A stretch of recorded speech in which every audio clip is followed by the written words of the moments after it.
This is House Planning Help episode 6. Have you always wanted to build your dream home? Maybe you know what you want.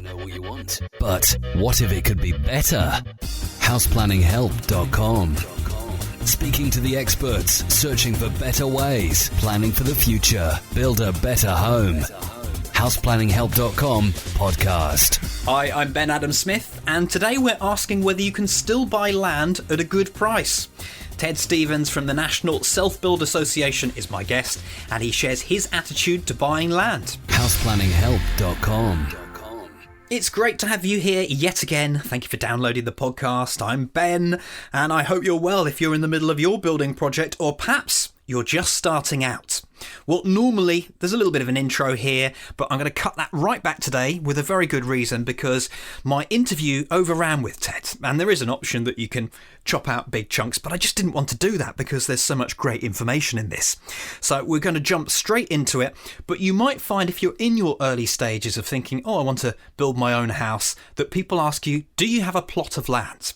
And I have to say I don't, because what I'm trying to do is just explore some of the possibilities. I'm not under any time pressure. I mentioned in the previous episode how I've got to make sure as well that this is something that I'm doing with my wife, because whatever we create, we're going to be living in together, and that is very important. So I'm going to take my time, but maybe it's something that you are looking into or want to really get things moving. You're going to need a plot of land. That's where you get started. So let's meet our guest for this session. Here we go.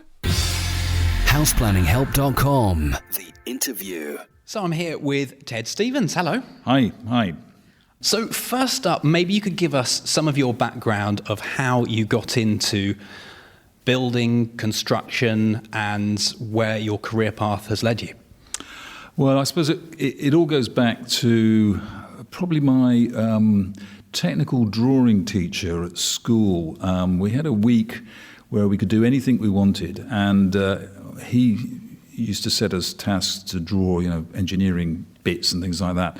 But for this week, he said you could draw what you like, and he said, I thought perhaps you'd all like to draw this dream house that you'd all like to have. And so I was about 14 at the time, and we drew pictures of houses perched on cliff tops and underwater houses and all sorts of things, and the plans for them. And that switched on a little magic button in me, which made me think, one day, maybe I'll be able to build a place for myself.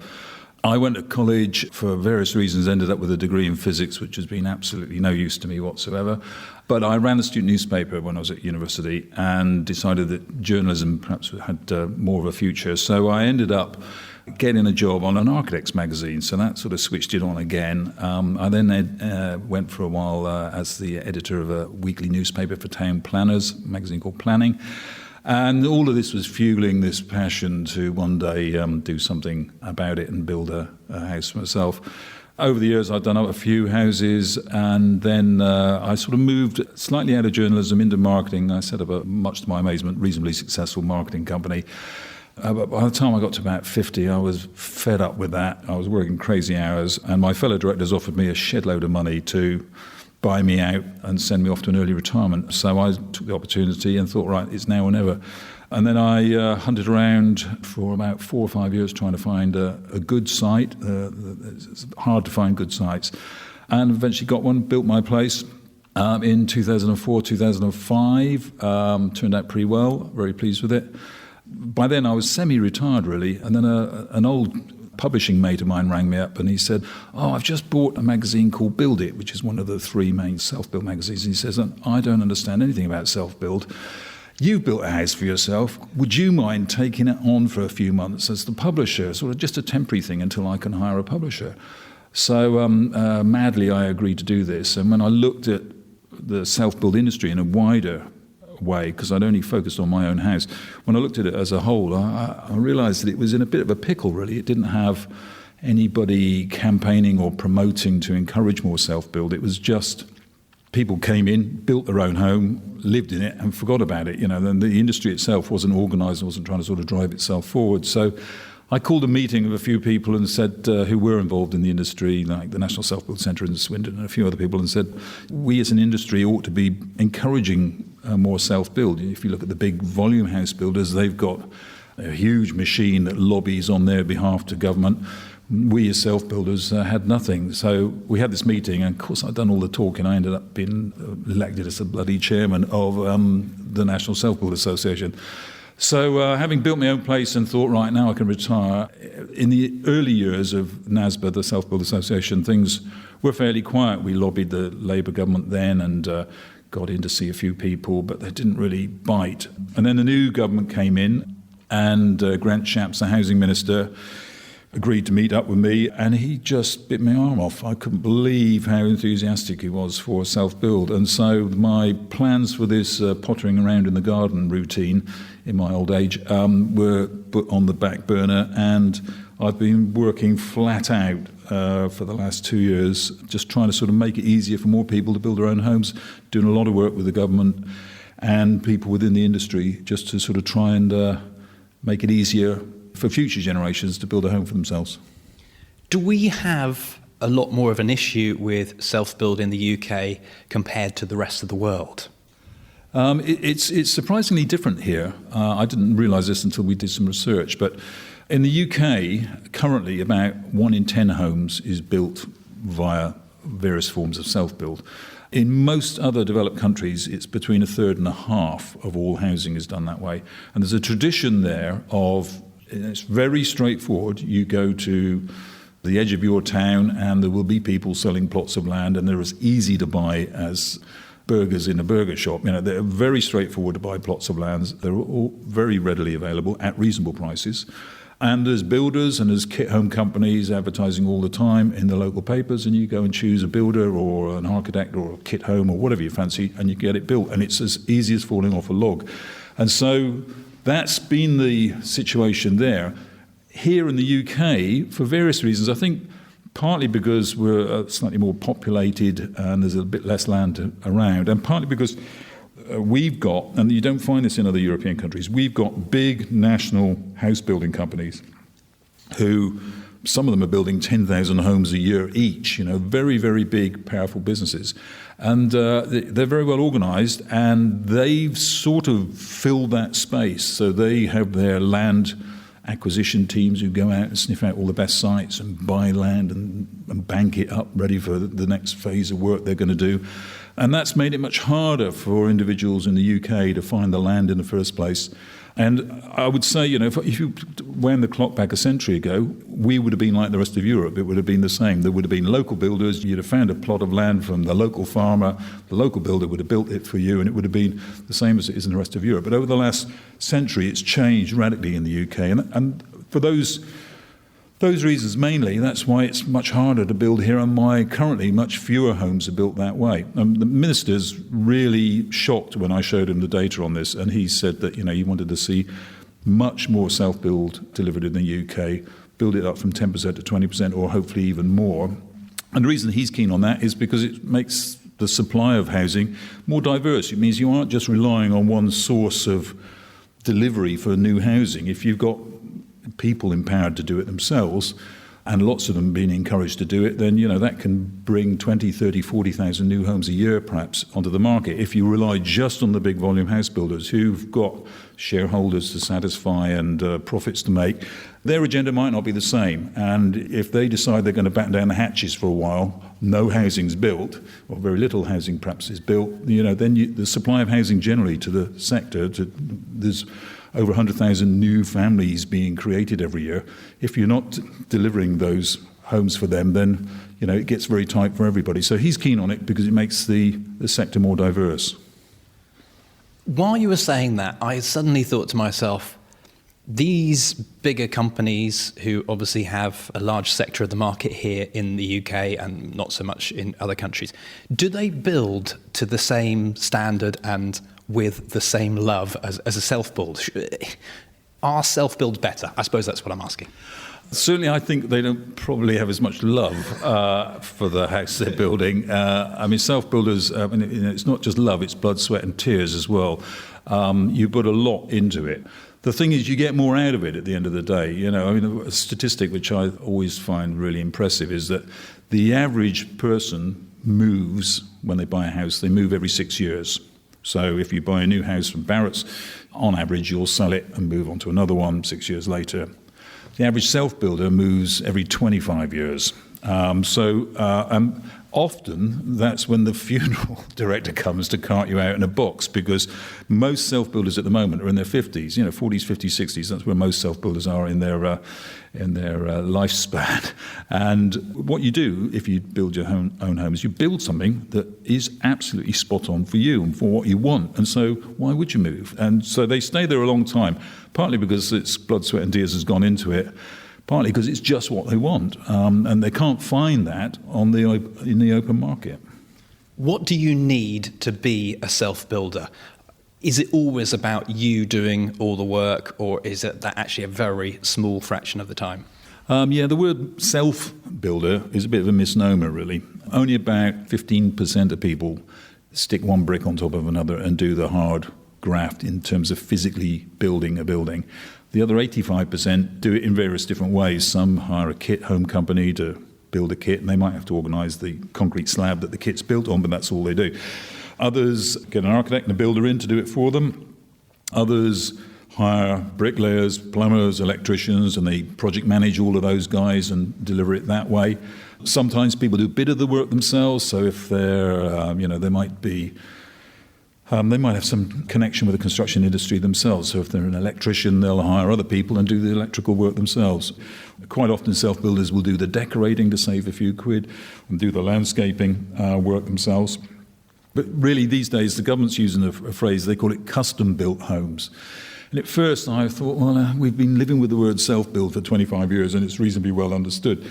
But actually I think custom-built homes is a better description these days.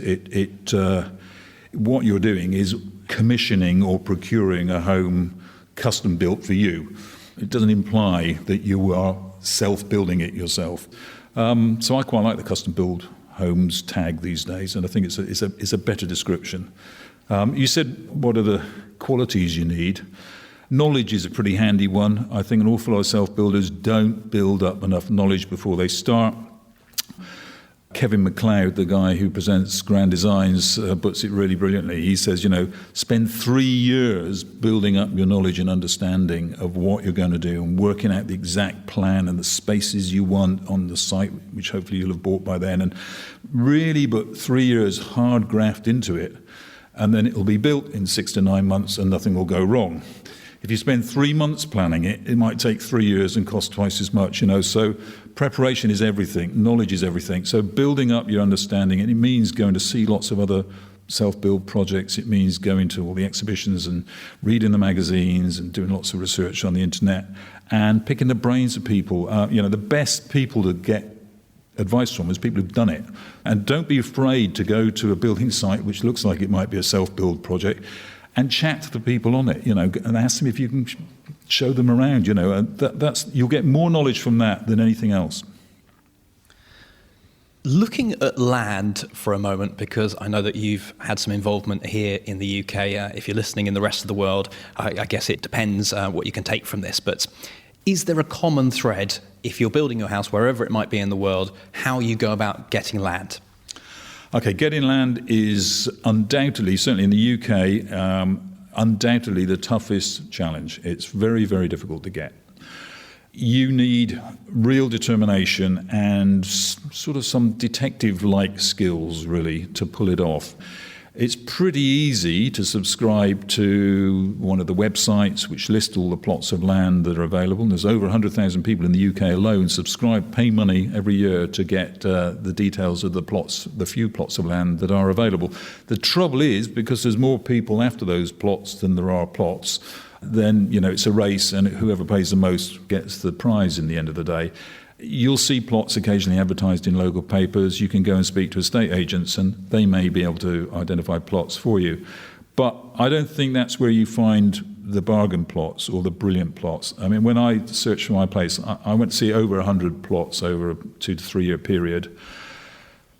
And about 90 of those I wouldn't want to live on because they were next to motorways or railway lines or sewage farms, or for one reason or another. It's not difficult actually to find a rubbish plot that nobody wants. They're fairly easy to find.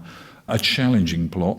In urban areas, that's probably all you're going to find realistically. It's very hard to find them in a good plot, almost impossible to find a good plot in urban areas. But in rural areas, you can still find them. But if it's being advertised, I think you're going to be chasing it alongside lots of other people and the price will be high. The trick, I think, is to firstly work out really where you want to live. So get a big map and figure out where you want to live. And in the UK, for example, if you want to live in central London, you've got a really, really tough job finding a site. But if you feel like you might want to relocate at some stage and move out of London, then broadly speaking, the further away you go, the cheaper the land is and the more attractive it often is. So you can buy a plot of land in Northern Ireland for about 20 grand, quite a decent plot of land for 20 grand, whereas you'd spend 200 grand at least probably finding anything half decent within the M25. So working out where you want to be is the first thing. And, some people are able to decide they're going to relocate as part of their desire to build a new home. And it's cheaper to build things physically. It works out cheaper to build. So building materials are cheaper in certain parts of the country and labour rates are cheaper. So working out where you want to be is the first thing. If you want to have a go at doing this, NASBA, my organisation, has I think, fantastic website called the selfbuildportal.org.uk. Go on there and you can play a sort of interactive game on there and it shows you the costs of building in different parts of the UK and the land prices, and you can sort of figure out what you can afford and where you'd like to live. Once you've done that, and you might narrow down your search to a few villages or a town or a few square miles, then order up one of the Ordnance Survey's gigantic scale maps. I think they cost £75, but and they're about 2 metres by 2 metres, and it's got every single detail for that area, right down to the fences in everybody's back gardens and the manhole covers and the lampposts. It's really, really detailed.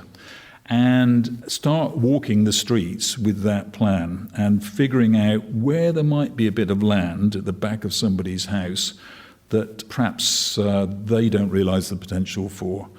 Alongside that, look on Google Earth. A good tip I picked up years ago was look on Google Earth, and if you spot a row of houses which do have very large gardens, and as you walk along the front, you might notice one or two of the gardens are a bit tattier. Look on Google Earth, if the back garden's overgrown, that's when you want to think, I wonder if they might be prepared to sell a bit of their back garden, because it's clearly too much for them to manage and maintain, to somebody who wants to build their own home. So those are the sorts of tips I would use. There's no substitute for foot slogging around, looking over fences, using Google Earth, getting a big plan. That will help you. And you knock on the doors of people. A lot of people will tell you politely, no thank you. But occasionally somebody will say, actually, that sounds good. If you're an elderly couple living in a house with a big garden that you can't keep up, you're in your 60s or 70s and it's just too much for you, somebody knock on the door saying, look, I could give you £100,000 for a bit of your garden, that might be manna from heaven for them, and you might get planning permission for a house in that garden. You'll need to understand the planning situation as well. You need to really get to grips with what is realistically achievable and what isn't. And the planning rules are complicated, so it means a bit of grafting really to understand it. But those are the tips I would use. Social media is quite good as well. You can, if you've got a contact list of 200 or 300 mates, putting something up on Facebook to say, I'm looking for a site in this area. Does anybody have any parents, uncles, aunts, relatives who might have a bit of land that they might want to sell to me? That sometimes can come up trumps. It's a bit of a lottery, but those are the ways to find it. So I would say you can try the agents, you can try the plot finding websites, but really, if you want to get a good site, you're going to have to do some graft. What are the different types of land? You have mentioned a few of them. You could use a garden of an existing house, but is it split up into specific sectors? There's one classification is sort of greenfield or brownfield land. So greenfield generally means something that's never been built on before. Brownfield is something that has been built on before. Generally speaking, although there's lots of reasons why this isn't always the case, but generally speaking, where something's been built on before, it's a lot easier to get permission to build something again. So it could have been knocked down years ago, but if there are foundations of an old garage or a electricity substation or whatever it is, you've got a much better chance of getting permission for a property on there than if you were trying to get it on something that has never been built on before. You also get issues with villages. Now, villages and rural settlements, usually have, in planning terms, a sort of red line drawn around them. And they say that's the defining boundary of that village. And you need to check this out with your local planning office. They will show you. You can look at the plans and it will that they have, and they'll have these red lines around most of these settlements. If you try and buy a lump of land just outside that and try and get planning permission for it, you'll have a real fight on your hands, and the chances are you probably won't get it. If you can find a lump of land inside that red line, you've got a much, much better chance. And if you're trying to get permission for a house in the green belt or in an area of outstanding natural beauty or in a national park, any of these designated areas of special scenic quality, you've got a snowball's chance in hell of getting it usually. It's really, really tough. Sometimes you can find an old building that's fallen down, or a small building that, a sort of 2-bedroom bungalow or chalet that's fallen to bits. You can buy that, and if it's already established the use of that land for residential use, you can sometimes persuade the planners to allow you to have a slightly bigger home on that site. And that way you can end up with buy an old derelict small building on a reasonable sized plot and get a bigger house on it. You can negotiate perhaps a bigger house on it. And that's the way sometimes of getting a nicer site in a more scenic area, because often you can find an isolated cottage somewhere in the middle of the countryside and knock it down and replace it with a bigger new home, There are also these areas that are being divided up. You mentioned right at the beginning of the interview how you'd spoken to the UK Housing Minister and how this is becoming more available, or a few more plots are. I remember coming to see you at a conference where you were talking about, is it Almere in Holland? Yeah. And I was very interested how this had come about, and maybe you could tell us a little bit about this project. Yeah, Almere is a fantastic example. I mean, the Dutch generally have got a reputation for being very innovative on the housing in all sorts of ways. They have built a extension of a town which is taking 3,000 self-built homes. It's about half built at the moment. All around that self-built area, there are bigger developments for traditional private volume housing. They haven't done very well in the market in Holland at the moment. The housing market in Holland's on its back, and very few people are buying those traditional homes, but they are forming an orderly queue, and virtually all the building plots in this self-build town that they've created have been sold. The way the council did it there was the leader of the council was a real visionary, fantastic guy. He convinced the rest of his councillors that it would be worth taking a gamble on this big lump of land and trying to create a sort of new type of community.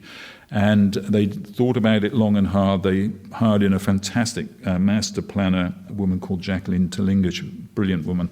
And they worked out how they thought they could divvy up the whole site into individual plots. And they sell plots of land virtually by the square metre. They've made it incredibly easy for people. So you go there and you can look at a big plan that they've got arranged on the floor of a big building and stand on the bit of land that potentially you might own on this big plan and figure out if that's the one you want, and there's a price tag to go with it. And if you want a small plot, it can cost you £30,000 or £40,000, the equivalent of £30,000 or £40,000. If you want a big plot with a big garden, it costs you proportionally more. And there's very few rules. They limit the height of the house, but you can use whatever materials you like. You can virtually design whatever look you want. And some people have gone for very traditional kit homes, and some people have done some quite interesting architectural stuff. And they've trusted people, it's a key word here, they've trusted people not to produce eyesores. And actually, if you look at in most countries, the prettiest places are the villages, the medieval villages and historic villages that everybody wants to live in. Those villages were built in broadly the same way. There were no planning restrictions. Somebody built something in Victorian times, somebody built something in medieval times, somebody built something in Edwardian times, and they all sit higgledy-piggledy alongside each other, but they create a rich texture and a vibrancy. And as the years pass by, people think, that's a lovely place to live. Well, they've managed to do that in a few years, in 3 years in Almere. They've created this rich tapestry and texture, a very, very interesting architectural spectrum of homes, and everybody loves it. And they're going like cakes on a hot tin cake. They're absolutely flying off the shelf. People sometimes criticise planners. They talk about planners stopping people from doing stuff. They see them as the guys who, are very negative. Actually, good planners are some of the most visionary people going. In the last century, in the beginning of the last century, it was town planners who came up with the idea of garden cities, new towns. And this is an opportunity, I think, for sort of self-build new towns to be the next wave of garden cities, the next wave of innovative and exciting places to live. Now, in the UK now, if you go to the garden cities that were devised a century ago, places like Welwyn Garden City and Letchworth, they're fantastic places. People really want to live there. Well, they were a bit scary and innovative at the time they started. I think there could be this new wave of self-build communities that will be really, really loved. The great thing about building self-build homes in a group together is you don't just build your own house, you build a community, you build a neighbour, you know everybody, and everybody gets on famously. And you don't just build your house, you figure out where you want the nursery to be and the shops to be, and you have that sort of real buy-in, which goes much further and much deeper than just the fabric of your own home. I think that is also a fascinating aspect, that you build a community, not just your housing or your own personal home. It's just you. It's about the whole thing, which I'm fully behind. I think it's very interesting.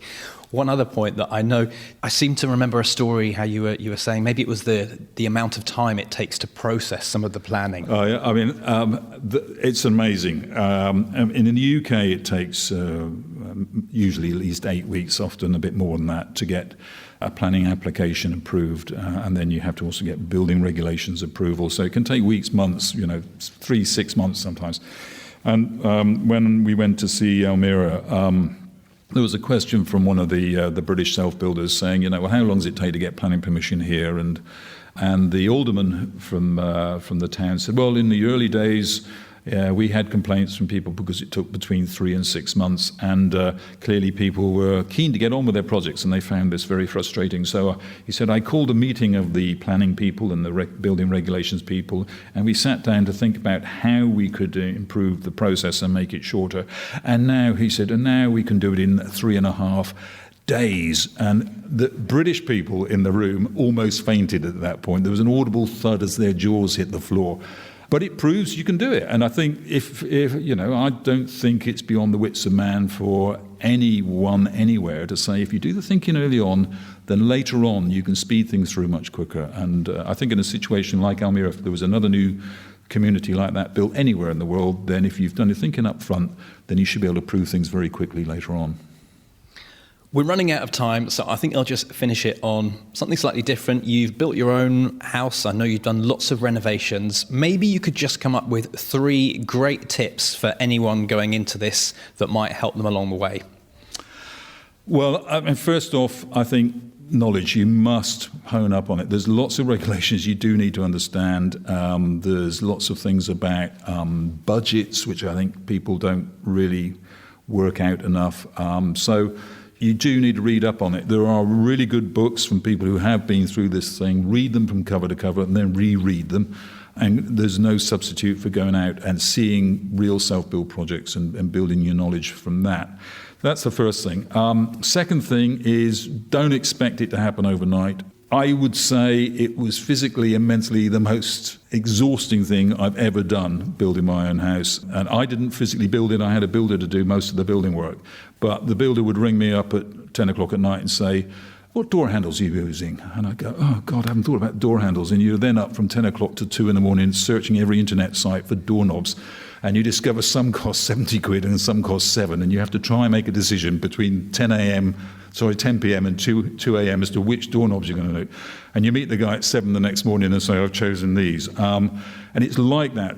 It's remorseless. So if you're easily tired, then prepare yourself for quite a tough old challenge.